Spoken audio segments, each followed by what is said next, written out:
RL Location Automobile. Pour toutes vos locations de voitures et utilitaires en Guadeloupe, faites appel à RL Location Automobile.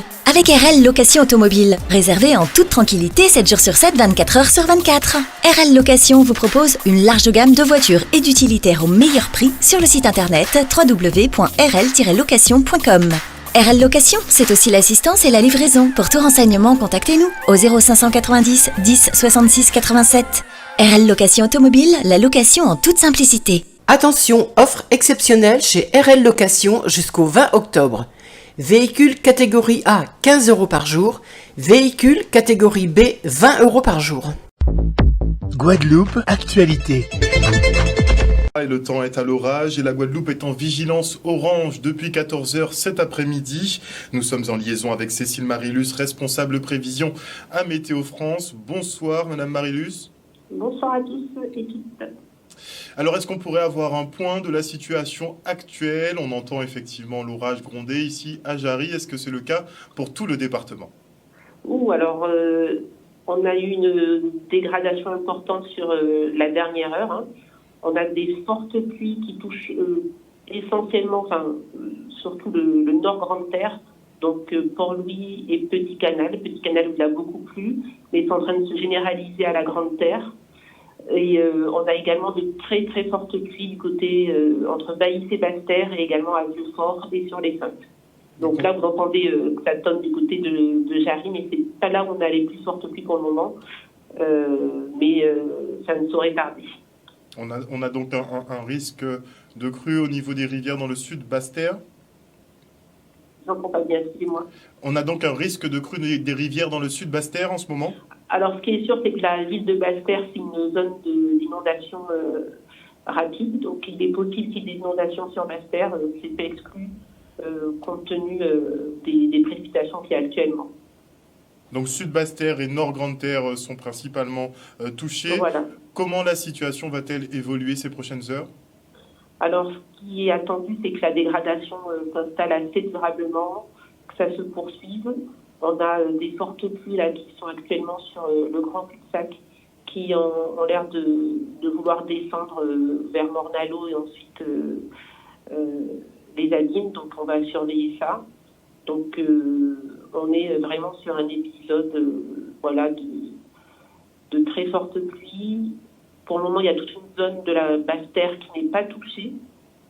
Peut-être que ça va arriver dans les prochaines heures. Donc, il y a des communes qui sont encore protégées comme la Côte-sous-le-Vent, les Pointes-Noires. La partie nord de la Côte-sous-le-Vent. Voilà, Sainte-Rose encore, ça va. Lamentin aussi. Je pense que dans les prochaines heures, Sainte-Rose notamment et Lamentin vont avoir des pluies. Donc là, effectivement, on semble avoir des effets de Philippe. Quand est-ce que cet épisode pluvieux orageux va se terminer ? Alors, on attend encore une journée de demain plutôt pluvieuse. Amélioration attendue plutôt mercredi. D'ici mercredi. À noter que là, on parle beaucoup des pluies, mais il y a aussi une dégradation du côté de la mer. Et en termes de vent, même si on n'est pas dans des vents très très forts, on s'attend quand même à ce que quand le système sera un peu plus au nord et qu'on va prendre des vents de direction de sud-sud-ouest, on aura un vent bien établi avec des rafales entre 70 et 80 km/h. Est-ce que vos services, conjointement avec la préfecture, comptent effectivement déclencher la vigilance rouge dans la soirée ? Alors, c'est une question qui est à l'étude. Je pense que la préfecture communiquera là-dessus. C'est pas exclu qu'il y ait une montée de niveau, effectivement. Merci beaucoup Cécile Marilus, je le rappelle, chef des prévisions à Météo France, d'être intervenue ce soir. Et parlons maintenant des prix à la consommation qui ne cessent d'augmenter et l'inflation qui ne s'essouffle pas. Une flambée des prix qui pèse sur les ménages et particulièrement les plus précaires qui avaient déjà du mal à joindre les deux bouts même avant la crise. Alors pour donner un petit coup de pouce, la région débloque une aide exceptionnelle de 220 € à destination de 61 000 foyers éligibles. Des chèques énergie qu'il faut rapidement réclamer avant le 31 octobre prochain sur le site de la région. On fait le point avec Harry Chalus. Le coût de l'énergie impacte votre budget qui est déjà fragile.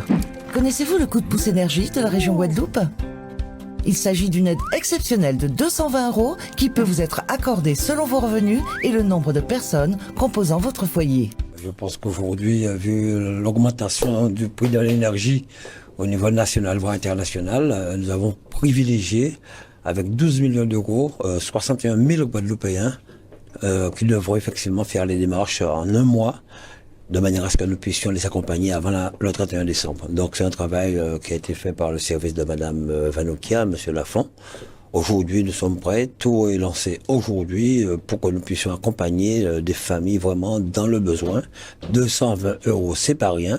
Après les 3 € maintenant en Pointe-à-Pitre-Basse-Terre du transport, voilà un autre pour son corps pour le Guadeloupéen. C'est vrai qu'avec les problèmes, les difficultés, avoir 220 € actuellement, et ce qu'il faut que les gens comprennent bien sûr les consignes, venir aux maisons France Service, au CCAS pour qu'ils soient accompagnés sur les plateformes parce que nous savons des difficultés concernant le numérique de ces populations qui ont précaires. Oui, par rapport à la crise énergétique et à l'augmentation massive, importante de la facture d'électricité, du coût de l'énergie, oui, pour des opérations comme celle-là, notamment vers le public précaire, mais ça doit s'inscrire, en parallèle d'opérations en faveur de la maîtrise de la consommation d'énergie. Il faut vraiment que les Guadeloupéens, que la population comprenne que le kilowattheure le moins cher, c'est celui qu'on ne consomme pas. Et donc, au-delà des aides, il nous faut chacun consommer moins, consommer différemment pour aussi agir pour la préservation de la planète. Si on ne consomme pas ces 12 millions, on les perdra. Donc, il faudrait que les Guadeloupéens fassent la démarche, leurs enfants, leurs parents, leurs voisins. Et c'est pour cette question, effectivement, le cyberbus sera sur le terrain, des associations, les CECAS, France Service aussi, je crois. Voilà, pour essayer de toucher le maximum de Guadeloupéens. Je pense qu'on va atteindre ces 61 000. Il faut que personne, aucun foyer guadeloupéen ne reste sur le côté. Et le président n'a pas cessé d'insister pour que les foyers puissent avoir ces 220 €. Le centre hospitalier de Basse-Terre se réjouit de la livraison de son nouveau plateau d'imagerie par résonance magnétique.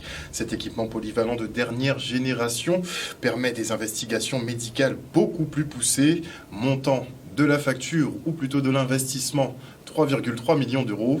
Le reportage. Nous avons la chance d'accueillir dans nos murs, en ce 30 septembre, cette imagerie à résonance magnétique qui va changer la prise en charge pour l'ensemble du territoire de la Basse-Terre. C'est une nouvelle offre de soins, d'imagerie perfectionnée qui va nous permettre de traiter au mieux nos patients, que ce soit dans l'urgence, que ce soit sur la détection de pathologies profondes. Nous pourrons aller sur des investigations poussées, complémentaires, dans l'ensemble des domaines de la médecine, que ce soit d'un niveau cardiaque, d'un niveau ostéo-articulaire. Nous pourrons offrir une meilleure prise en charge possible. C'est un projet que nous menons depuis juin 2022 qui a un coût total de 3,3 millions d'euros, à savoir financé par la FEDER, et nous avons pu obtenir ces autorisations d'imagerie grâce à l'ARS de Guadeloupe. Oui, une nouvelle machine, un nouvel équipement au centre hospitalier de Basse-Terre. Donc une machine qui va permettre de traiter les patients, puisque les délais de file d'attente sont de 6 mois aujourd'hui. Et là, avec l'acquisition de cette nouvelle machine, donc, nous allons réduire les délais de beaucoup. Il faut savoir que nous sommes dans une phase de modernisation complète pour l'établissement, et ce service d'imagerie qui sera à neuf, il va aussi se moderniser dans son accès aux soins et faciliter à la population des prises de rendez-vous à partir de mi-novembre qui seront dématérialisées. En sus des appels et des secrétariats classiques, nous allons mettre en ligne nos rendez-vous par des nouveaux services à distance pour garantir au mieux des accès de soins. Il faut savoir que le nombre d'IRM sur la Guadeloupe est limité, et grâce à cette nouvelle offre publique, nous espérons réduire les délais. Ils vont faire les essais donc, jusqu'à la fin octobre pour qu'on puisse avoir le premier patient à la mi-novembre 2023.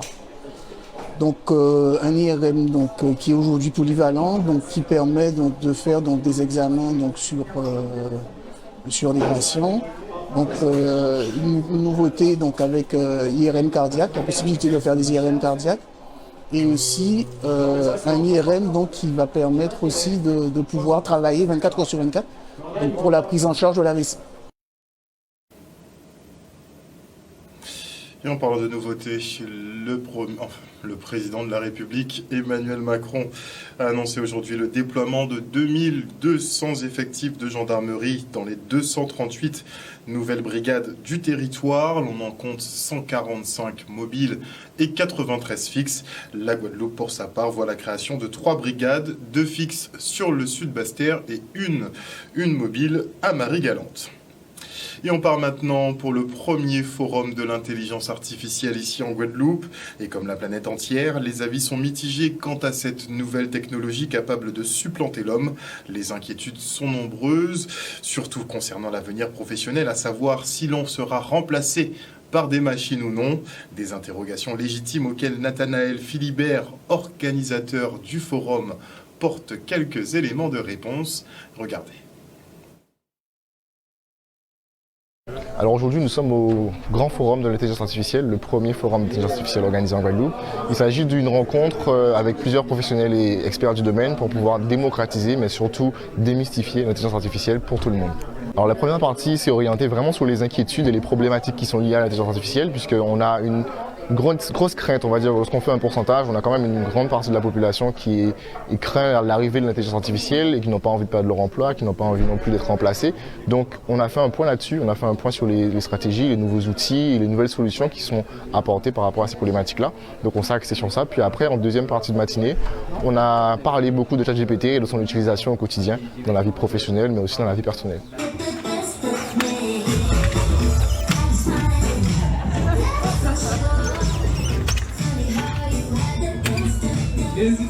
Je pense qu'il y a une partie vraiment 50-50, il y a une partie des gens qui sont vraiment contre l'intelligence artificielle et puis il y a une autre partie qui sont vraiment intéressés, curieux, qui n'ont pas forcément intégré mais qui sont curieux de savoir comment ils peuvent l'intégrer ou alors simplement curieux de cette nouvelle technologie, savoir comment ça fonctionne et comment éventuellement ils peuvent faire aussi des choses grâce à cette technologie. Je pense que dans toutes les évolutions, dans tous les grands changements, dans toutes les révolutions, il y a toujours un moment où on a peur. Mais je pense qu'il faut passer au-delà de cette peur et se former, se renseigner, se documenter au niveau de ça, justement pour ne pas se faire dépasser par cette technologie. Le Pôle emploi de Guadeloupe se veut de plus en plus novateur en termes de recrutement. Fini les simples dépôts de CV, l'heure est aux mises en situation concrète, comme c'était le cas aujourd'hui au Kombava Beach Club à Sainte-Anne. Les demandeurs d'emploi en hôtellerie-restauration avaient pour mission de séduire leurs futurs employeurs avec leurs cocktails et autres créations culinaires. Le reste en images. Alors aujourd'hui, donc nous avons la mise en place d'un restaurant éphémère. Il s'agit de mettre en situation environ 25 demandeurs d'emploi, qui constituent une brigade. Aujourd'hui, ce sont ces demandeurs d'emploi qui vont préparer les repas à servir aux clients. Les clients, ce sont des entreprises qui recrutent. Donc ces entreprises qui recrutent vont voir les demandeurs d'emploi en situation et ce qui leur permettra à l'issue du repas de recevoir les demandeurs d'emploi et pour un entretien d'embauche. Je suis venu pour voir les gens qui cherchent du travail au niveau de la restauration, du service, du bar, de la cuisine. Voilà, la saison va bientôt démarrer, donc on est en pleine période de recrutement. J'ai accepté de venir ici pour pouvoir élargir mes horizons. J'aime bien les challenges et comme je suis en ce moment demandeur d'emploi, comme je l'ai précisé, donc c'est peut-être un avantage pour moi de pouvoir trouver quelque chose de positif au niveau professionnel.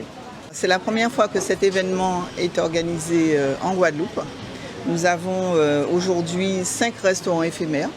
Donc un restaurant au Kombava, donc là où nous sommes actuellement. Il y en a un au Canopy, donc le casino du Gosier. Il y en a un au Lamentin, un à Vieux Habitants et Marie-Galante. Donc nous préparons la saison touristique, nous aidons les entreprises qui vont contribuer à la saison touristique à recruter.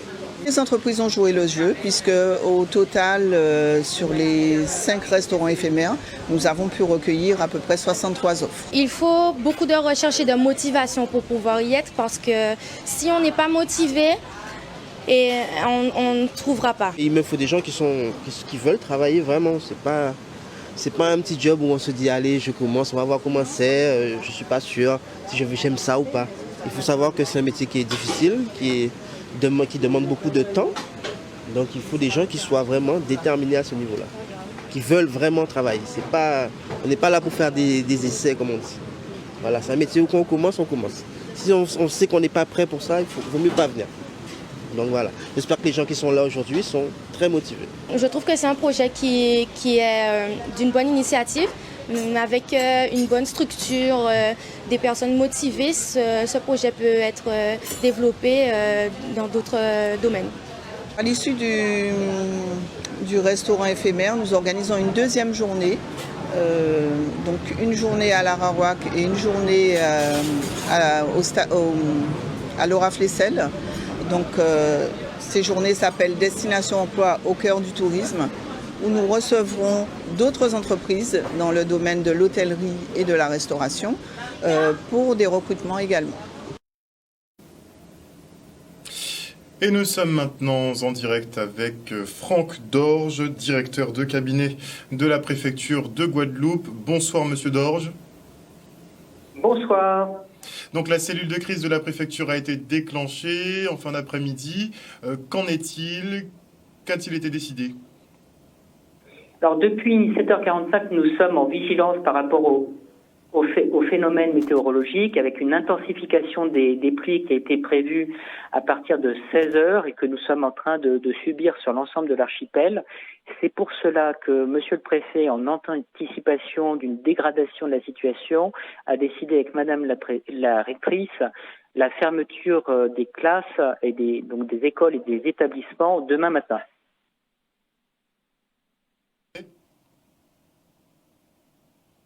Je vous entends très mal. Tous les établissements scolaires de l'archipel seront donc fermés demain. Donc les établissements seront fermés par mesure de sécurité. L'objectif pour nous, c'est de limiter les déplacements, limiter les difficultés avec les transports scolaires. C'est pour ça qu'on a vraiment travaillé en lien avec les communes, avec le conseil régional, le conseil départemental aux mesures à prendre, ainsi qu'avec l'ensemble des services de l'État, les opérateurs. Donc nous sommes mobilisés depuis 7h45 pour anticiper cette intensification des précipitations et pouvoir faire face et accompagner au mieux la population. La vigilance rouge va-t-elle être déclenchée dans les prochaines heures? Alors nous allons avoir un point avec Météo France à 19h. Nous aurons un deuxième point avec Météo France à 21h. Donc aujourd'hui, nous avons une probabilité importante de passage en vigilance rouge, mais pour le moment, nous attendons d'avoir des éléments de Météo France pour savoir si nous passons en vigilance rouge. Très bien. Donc vous nous annoncez ce soir effectivement que les établissements scolaires seront donc fermés demain. Et qu'en sera-t-il des établissements publics? Alors, les administrations pour le moment fonctionneront, le principe de continuité de service public. Nous allons sans doute si jamais il y a un passage en vigilance rouge, adapter les mesures, peut-être des mesures de télétravail, mais nous ferons en sorte que la population puisse avoir des interlocuteurs pour répondre à leurs besoins, à leurs questionnements. Donc c'est pour ça que notamment nous allons activer le COD, le Centre opérationnel départemental, et puis être en liaison avec l'ensemble des services. Moi, ce que je souhaiterais, c'est vraiment faire passer ces messages de prévention, notamment sur la circulation des uns et des autres, limiter les déplacements. Et puis, vous dire que nous serons extrêmement vigilants à la situation avec les services de l'État. Nous sommes aussi en lien avec le syndicat des eaux pour être vigilants sur la distribution d'eau qui est parfois perturbée avec ces fortes précipitations. Merci beaucoup Franck Dorge, je le rappelle, directeur de cabinet de la préfecture pour ce point. Merci à vous. Et parlons maintenant de la Mutualité française et du CCAS des Abîmes qui organisait une conférence débat sur la santé des aidants familiaux, de véritables assistants de vie indispensables dans la prise en charge de leurs proches qui doivent apprendre à s'économiser pour tenir la distance. Prêter main forte peut s'avérer énergivore et coûter très cher. Regardez. Nous organisons cette conférence débat en partenariat avec la Mutualité française. Et nous savons que maintenant, de plus en plus, la population est vieillissante et donc beaucoup de personnes se trouvent dans l'obligation d'être aidants pour leurs parents, papa, maman, frères, sœurs. Et donc je pense que c'est assez important d'aider ces personnes-là parce qu'effectivement, on a découvert aussi que l'aidant souvent se fatigue beaucoup plus vite que l'aidé. Et donc, l'aidant, malheureusement, arrive parfois à mourir avant l'aidé. Donc, c'est pour ça que nous sommes là aujourd'hui, pour permettre aux aidants de se renseigner sur les meilleures façons de se tenir, de se comporter pour pouvoir justement rester le plus longtemps en présence de leurs parents aidés. Ils ont besoin d'une écoute et aussi de l'aide. Alors certaines familles sont organisées lorsqu'il y a plusieurs enfants. Il y en a qui font un relais et d'autres familles, surtout les familles les plus nombreuses, on retrouve un enfant à assurer tout. Donc, l'organisation de cette rencontre aujourd'hui avec la psychologue Madame Salin permet aux gens de s'exprimer. Je suis aidante de ma mère et autrefois aidante aussi de mon père qui avait une cécité. Et donc là, c'était un peu plus compliqué puisque ma mère étant en situation de handicap, mon père avec une cécité. Donc je me retrouvais des fois assez surmenée. Et malgré tout, j'arrivais quand même par mon tempérament aussi de surmonter tout cela. Je suis un survivant, entre guillemets, puisque mon frère et moi, nous sommes les seuls de toute la famille, puisque mes parents et mes autres frères sont décédés. Donc je n'ai pas de soutien familial direct. Oui, c'est avoir la responsabilité d'une personne qui n'est pas autonome, c'est une charge qui est lourde, qui implique beaucoup de sacrifices. Moi, ma vie a été vraiment bouleversée. J'ai dû déménager pour pouvoir réintégrer la maison familiale où il était. Et depuis le décès de mon grand frère qui s'occupait de lui, donc voilà, moi je suis là depuis 6 ans à m'occuper de lui. Globalement, on a tous ceux qui sont concernés par le fait qu'il y a un parent qui a besoin d'un soutien, on est tous dans le même bateau, entre guillemets. En tout cas, félicitations à tous ces aidants qui se démènent effectivement pour assurer un certain confort à leurs proches. Des aidants familiaux qui étaient d'ailleurs nombreux aux côtés de leurs proches pour la marche bleue du conseil départemental. Regardez.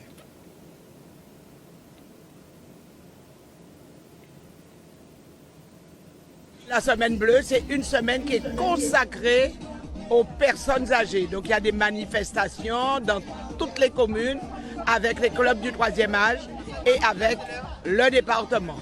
La première manifestation du département, c'est aujourd'hui. Donc c'est la marche bleue avec les clubs du 3e âge. En fait, tous ceux qui veulent venir marcher. Et ici, c'est dans la commune du Moule. Nous serons accompagnés de groupes de carnaval. Et ça sera une bonne détente. Et puis après, il y aura un village pour nos personnes âgées avec des infirmiers, des médecins, voilà. Je suis venue marcher c'est bon pour la santé, c'est bon surtout pour les personnes d'un certain âge comme moi. La marche n'est pas longue, donc j'ai dit je viens faire un petit tour. Je marchais régulièrement 3 fois par semaine, mais depuis quelque temps, j'ai de gros problèmes à la hanche, je ne peux plus. Les personnes âgées ne peuvent pas faire tout ce qu'ils veulent. Hein. Aujourd'hui, c'est la marche bleue, c'est dans le cadre du lancement de la semaine bleue. Vous savez, depuis 2 jours, nous tenons les assises de bien vieillir.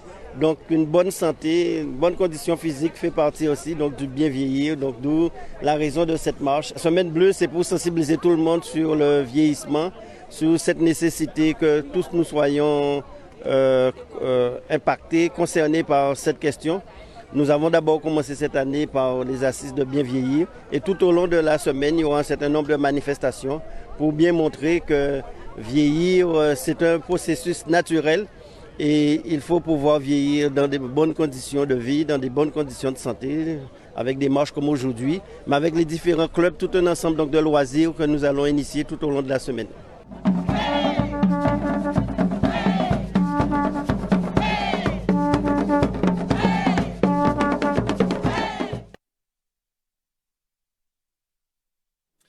Et maintenant, je reçois Ginette Verroy, élue à la ville de Sainte-Rose et vice-présidente du Centre communal d'action sociale de cette commune. Bonsoir Madame Verroy. Bonsoir.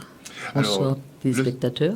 Le CCAS et la ville donc qui organisent des manifestations relatives à la Semaine Bleue. Que va-t-il se passer sur votre territoire ? Alors, nous avons un thème national qui est pratiquement, je ne dirais pas imposé, mais qui est choisi au niveau national, Vieillir ensemble, une chance à cultiver.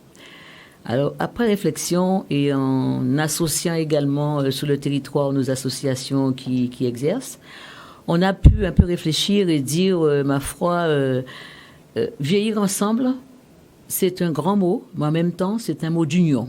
C'est un mot de passage, c'est un mot qui unit, c'est un mot qui rassemble, c'est un mot qui permet de faire attention à l'autre. Et la cultiver comment ? On sait dire que pour la cultiver, il faut être bien dans sa peau, bien dans son corps, bien dans son intérieur, faire attention à sa personne, faire attention à son entourage, faire attention à l'autre, et donner à chacun sa propre valeur pour pouvoir mieux la comprendre, mieux comprendre l'autre en fait, et pouvoir améliorer, c'est en cultivant la situation.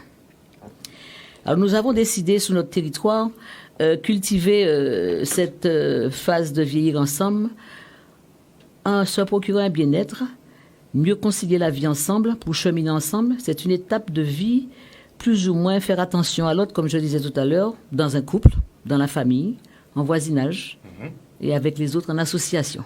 Est-ce qu'à Sainte-Rose, on continue à faire attention à son prochain ? Oui, je dirais que oui. Parce que nous avons quand même un grand nombre d'associations sur le territoire. C'est qu'on s'occupe vraiment de l'autre et on veut faire ensemble avec l'autre. Donc c'est pour ça qu'on se retrouve, on s'assemble et on partage. Et on est toujours en fête, comme on dit, mais nous sommes toujours très famille à Sainte-Rose. Très bien. Alors je sais qu'on a sur le territoire, ça a commencé déjà depuis le 30 septembre. Où nous avons eu quand même une conférence sur le numérique, en partenariat avec le CCAS, une association qui a mis en place cette conférence. Le mercredi, en parlant après-demain, donc, devant l'église de Cadette, sur le parvis de l'église, nous avons des associations qui se sont regroupées et qui vont faire ensemble un certain nombre d'activités.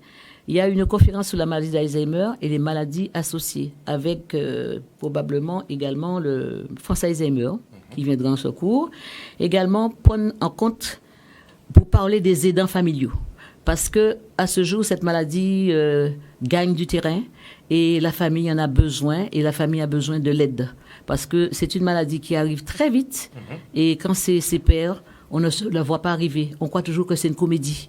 On croit toujours que c'est la faute de l'autre. Mais en fait, c'est une réalité et il faut être ensemble pour pouvoir, je ne dirais pas éradiquer, mais diminuer les conséquences, diminuer toutes les problématiques qui se posent autour de cette maladie. On en parlait justement, les aidants familiaux qui accumulent qui a des besoin, charges. qui accumulent des charges.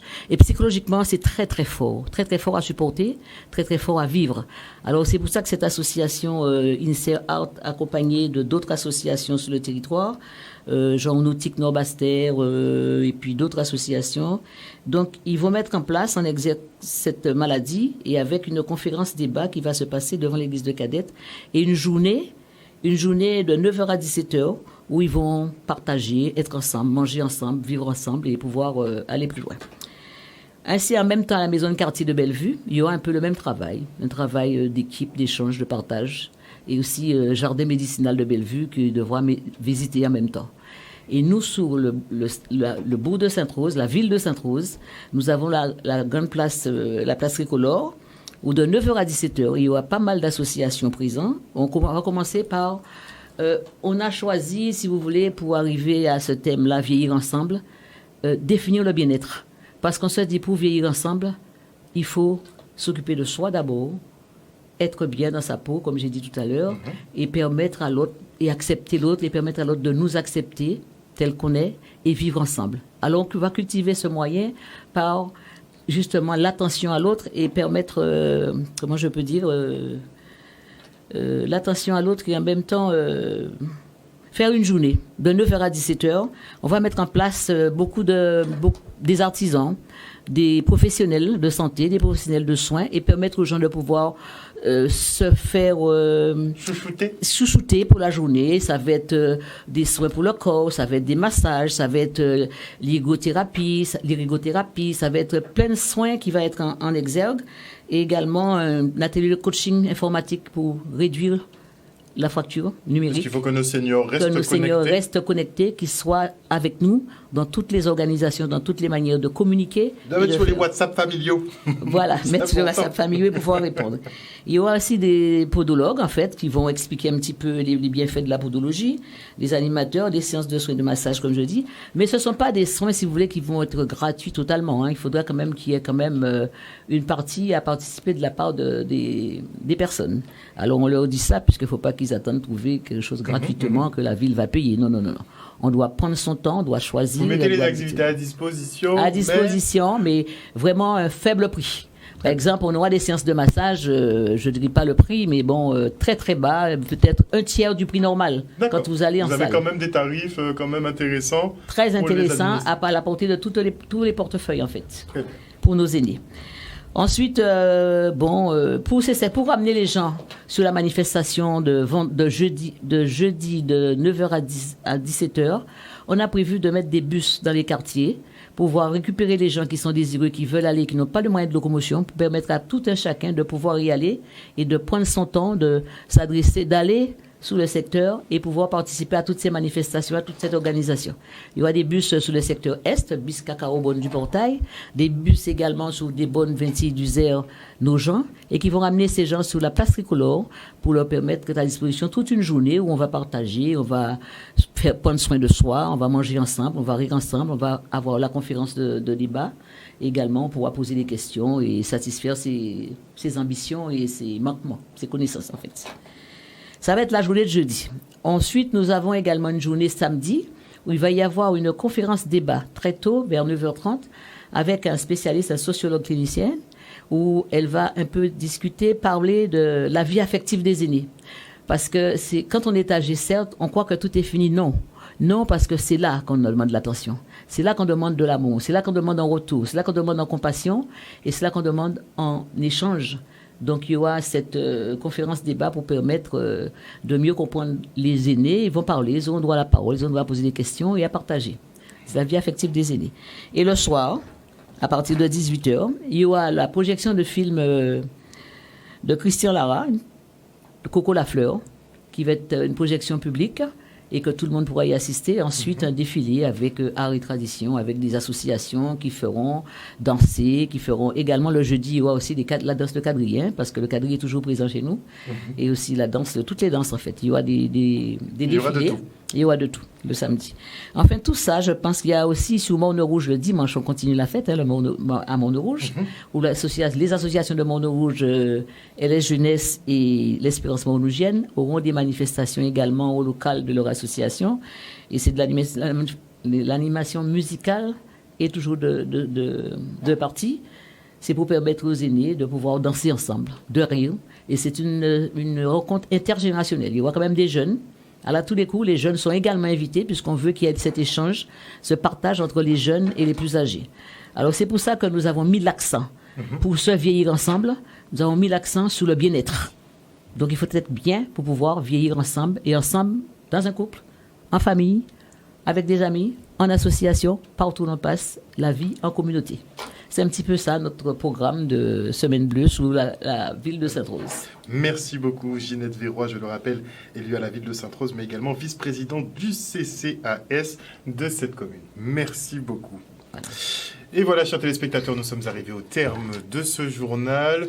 N'oubliez pas que nous sommes actuellement en vigilance orange pour fortes pluies et orages. Les cumuls de pluie sont très importants, notamment dans le nord Grande-Terre et le sud Basse-Terre. On vient d'ailleurs de recevoir, des images un peu de Vieux-Fort. Les rivières sont déjà en crue, c'est déjà catastrophique un peu là-bas. On a déjà des inondations effectivement à la région Guadeloupe, par exemple. O-News Radio sur outremernews.fr.